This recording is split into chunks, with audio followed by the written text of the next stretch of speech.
Lorry ও টোটোর সংঘর্ষে আহত এক টোটো চালক। ঘটনাটি ঘটেছে কোচবিহারের দেওচড়াই মোড় এলাকায় 17 নম্বর জাতীয় সড়কের ওপরে। ঘটনায় ব্যাপক চাঞ্চল্য ছড়িয়ে পড়ে এলাকা জুড়ে। খবর পেয়ে ঘটনাস্থলে আসে তুফানগঞ্জ থানার পুলিশ। স্থানীয় সূত্রে জানা গিয়েছে, আসাম থেকে কোচবিহারের দিকে যাচ্ছিল একটি পণ্যবাহী লরি, কিন্তু হঠাৎ লরিটি দুটি দোকানে ধাক্কা দিয়ে একটি টোটোকে দুমড়ে মুচড়ে দেয়। ঘটনায় টোটো চালককে গুরুতর আহত অবস্থায় স্থানীয়রা উদ্ধার করে তুফানগঞ্জ মহকুমা হাসপাতালে নিয়ে যায়। আজকে প্রচণ্ড বৃষ্টির মধ্যে তুফানগঞ্জ থেকে কুচবিহারগামী একটা লরি প্রচণ্ড স্পিডে যায়।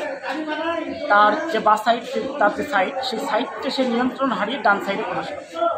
এবার ডান সাইড লরিটা ডান সাইডে মানে রং সাইডে চলে যায় নিয়ন্ত্রণ হারিয়ে। এবার ডান সাইডে যাওয়ার পরে সেখানে দাঁড়িয়ে থাকে আমাদের এই একটা টোটো। সেই টোটোতে আমরা যাকে হসপিটালে এখন নিয়ে আসছি, ও ছিল টোটোর ড্রাইভার। ও মানে বেকারির ব্যবসা করে, তো দোকানে মাল ঢুকছিল মনে হয়। তো দোকানে মাল সমেত ওই টোটোটা ছিল, তো ওখানে দাঁড়িয়েছিল। সঙ্গে সঙ্গে ওই লরিটা কী করে ডান দিক থেকে বাঁ দিকে এসে ওকে প্রচণ্ড স্পিডে ধাক্কা মারে, দুমড়ে মুচড়ে দেয়। ওর প্রচণ্ড পেন হয়, এখন কোমরে প্রচণ্ড চোট লেগেছে। এবার তার সঙ্গে ওখানে ছিল হচ্ছে দুটো দোকান ছিল। দুটো দোকানকে সেই গাড়িটা কী করে সম্পূর্ণরূপে ভেঙে নষ্ট করে দেয়।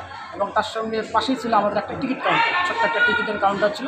টিকিটের কাউন্টারে লোক ছিল না, কিন্তু টিকিটের কাউন্টারে যে চেয়ার টেবিল ছিল সেটাকেও এই লরিটা নষ্ট করে দেয়। মোট কতগুলো দোকান আর কি? দুটো দোকান আর একটা টিকিটের কাউন্টার, এই হচ্ছে তিনটে। ঠিক আছে, এই তিনটাকে সে সম্পূর্ণরূপে নষ্ট করে।